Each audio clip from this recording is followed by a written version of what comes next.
My name is Kim. I'm from LB Batch 09. I'm one of the coach of the moot card competition in this year. Actually, I'm also an ex-mooter for this competition. I once participated in the Internal Moot Card 2 years ago, and I got selected to be one of the members in Asia Cup team. And I also represent Thammasat University in IHL Moot Card competition, and I also participate in the cross moot, which is a fairly moot card between Thammasat University and Chulalongkorn University. So today we will discuss about understand your stance and purpose from the moot problem. So now you guys may wonder what is stance. So let's get started. So this video will be separated into two parts. First, understanding interest of each stance in memorial and understanding each stance during pleading. So firstly, I have to inform you guys that the moot card competition normally it will be separated into two parts. First, the memorial writing, and second will be the pleading round. So the memorial is how it is the part that you have to write down your argument in the paper. And the pleading round is that you bring the content, the argument that you write down in the memorial to speak before the court. So it can be simply said that it will be separated into writing part and speaking part. So let's now begin on the first part. We will start as the understanding spent in the memorial. So, according to the Oxford Dictionary, stand it means that you having an opinion in something. This example, as you can see on the screen, you will have Mr. A and Mr. B. Mr. A loves Thai traditional food. However, Mr. B disagree with Mr. A since he is more into Western food. Therefore, Mr. A and Mr. B have different stance on this matter. So these two persons they have a different opinion on the topic that what is the nationality of the food that they love. Mr. A love Thai food. Mr. B he love Western food. You can see the conflict point. And what their opinion it is stance.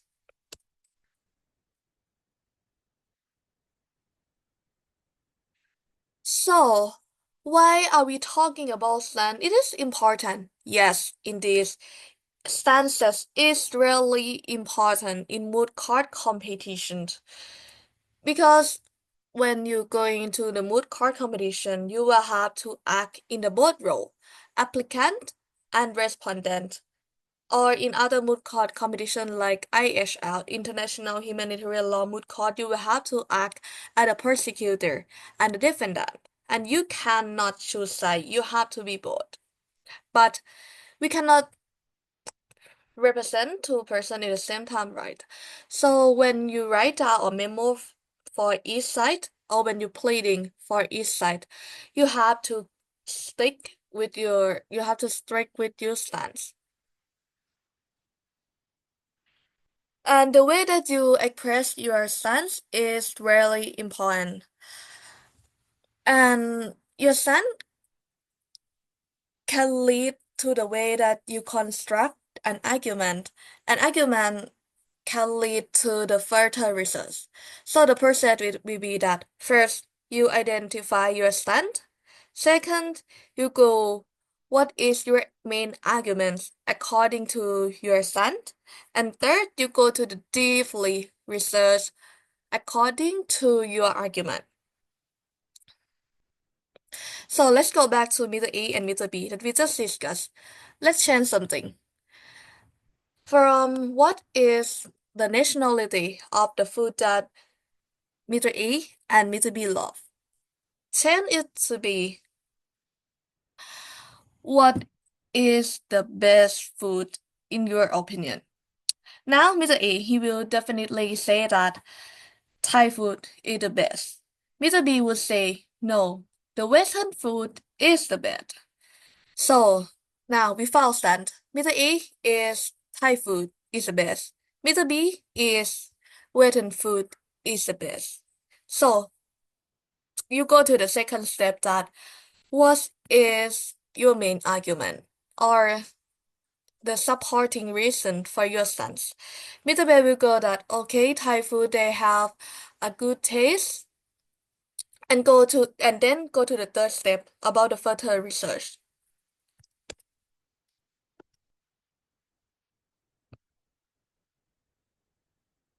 And no, and also when you go to the mood card competition, before you write down the memorial, you will have to look and read on the mood problem. Mood problem will be the scenario that provide the fact that what happened, and when you normally the mood problem that will be write down in the way that it support the applicant side or respondent side at some point. Some paragraph, some part of the mood problem will be benefit for the applicant, some part will be benefit for the respondent. So after you can identify your stand, you will know that which part of the facts that you can use to support your side, your argument. And yes, importantly, do not miss your position. If when you represent the applicant, you just strict that, okay, now I'm the applicant, and you try to represent the applicant, use the fact that is benefit applicant, represent argument on the applicant side.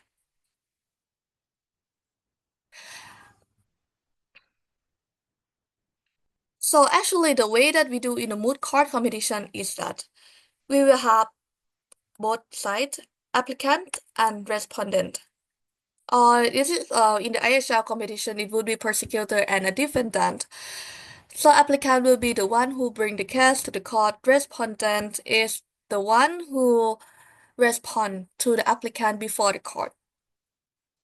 The trick is that what the main thing that you do in the moot court competition is that for applicant, you try to prove that what you say is correct and make the court believe that, yes, Your Excellencies, this is correct and provide them a reason for your side.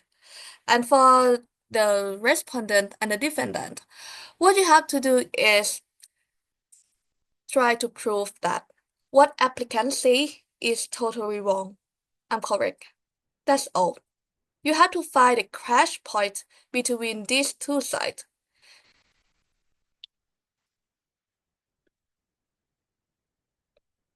So a trick for you to understand your stance, first reading to the mood problems and also claims.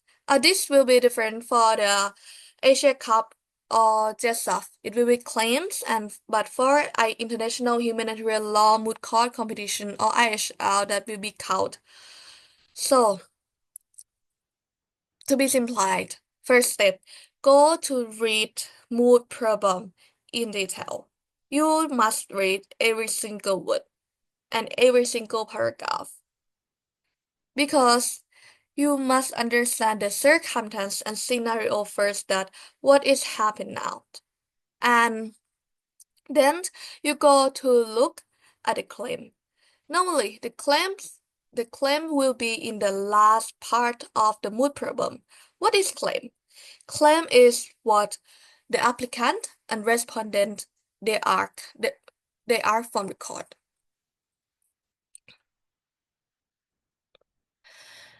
So you go to see what they are from the court.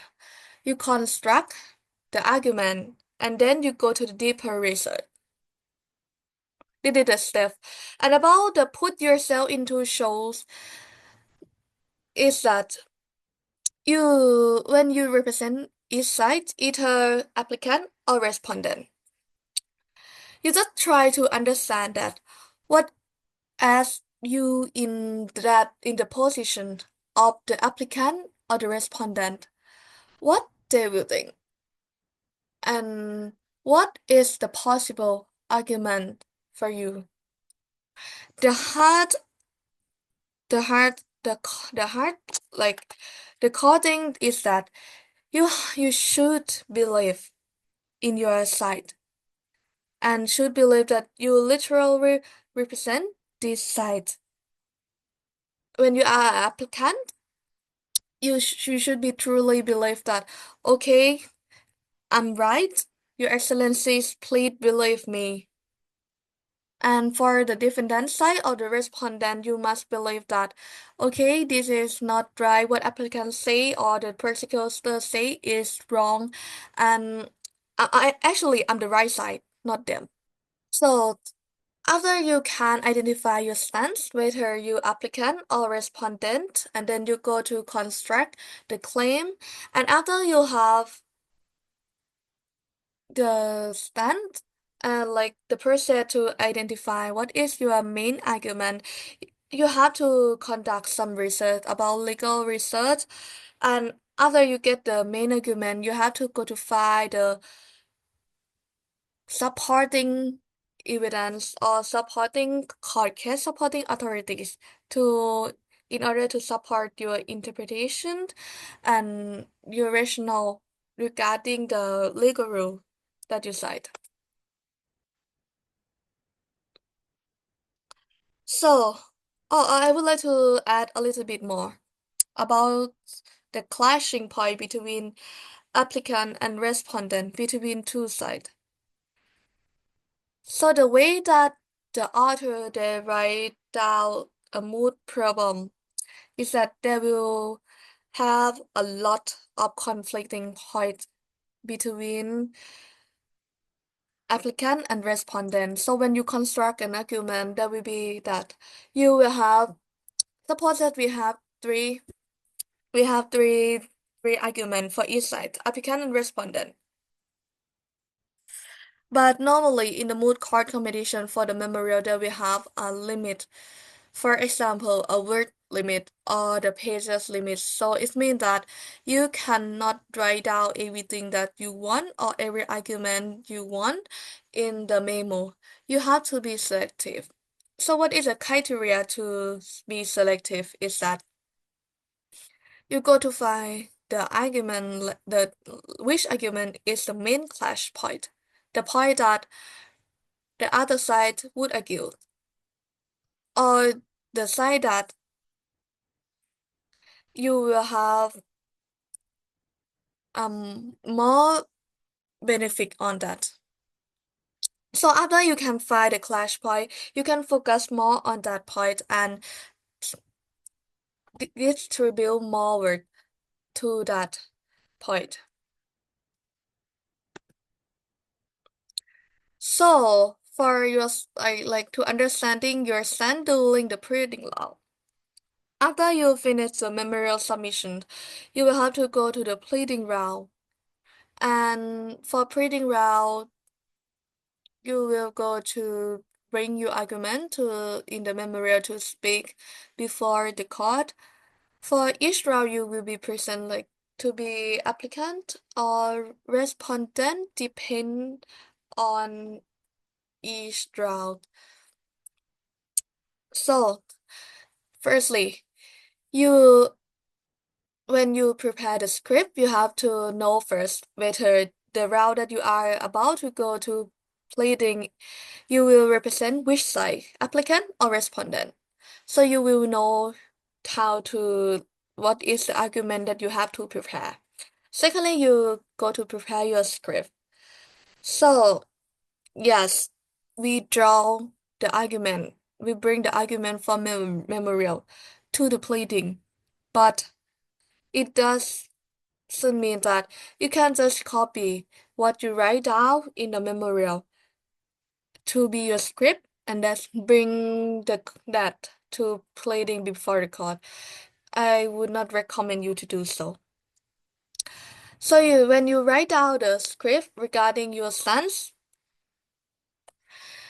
You should try to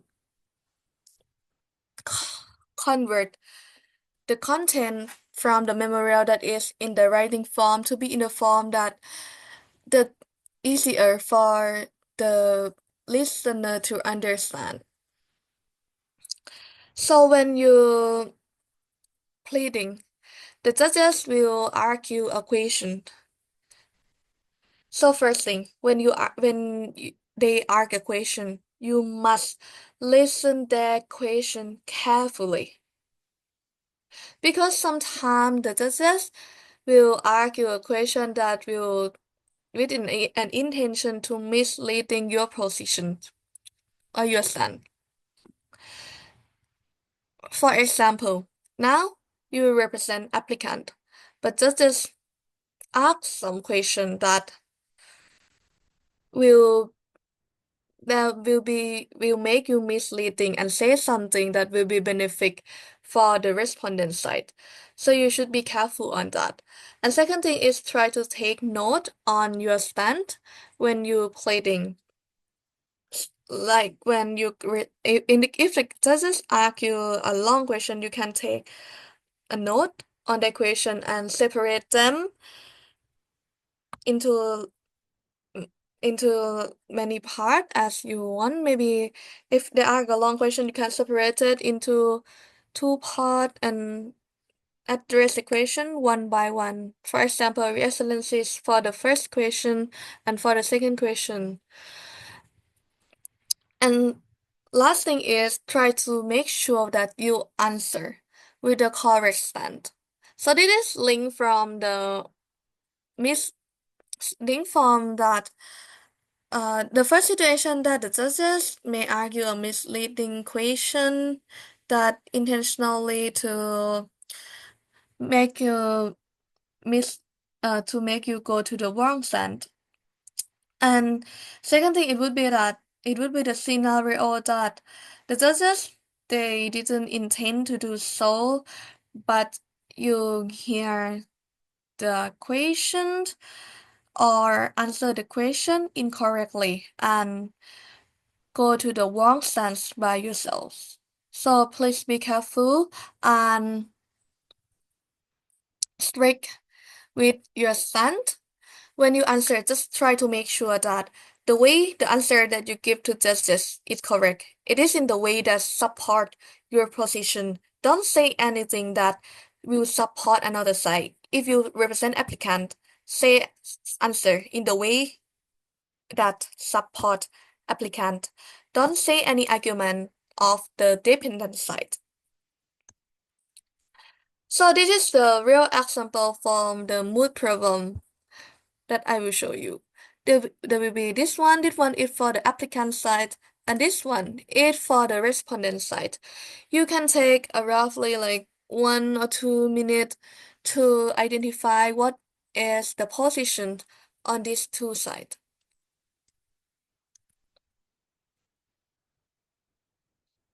Okay, so now here we will got Avalonia and the Rivera. This is claims. This paragraph is what the Federal Republic of Avalonia requests from the court. First thing, it requests that the court had jurisdiction to entertain this case. Second, Rivera, the respondent, had breached and continued to breach its obligation. Third thing, the counterclaims of Rivera are inadmissible. Last thing, Avalonia acts in conformity with its international obligation. So this is for the respondent side. What respondent act is that? Like their argument. First, the court has no jurisdiction to entertain the case. Second, Rivera it had never breached its obligation. Third, the counterclaim of Rivera is admissible. And lastly, Avalonia had breached and continued to breach its international obligation. So this is the clash between them. And you will see this is your assent, applicant or respondent. And this is what they ask from the court. Applicant will try to say that, yes, the court has jurisdiction. Respondent will say, no, the court had no jurisdiction. Applicant will say that the respondent breached its international obligation. Respondent say that, no, I never breached any obligation. So this is the way that they conflict. After you can file your stand whether you are applicant or respondent, you will know what you have to argue. So if you applicant, you argue like this. The court has jurisdiction, the respondent breached the obligation. So if you are respondent, what you have to represent is that the court lacks jurisdiction. I have a respondent have never breached any international obligation. So this is the importance of your stand.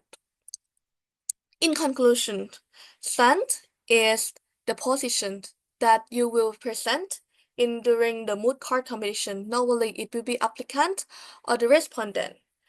So after you find the stand, you will know that what you have to argue, what the applicant want or what the respondents want. If you represent which side, you will have to find the argument to support your side. That's all. So good luck with the internal moot card competition. I looking forward to see you guys.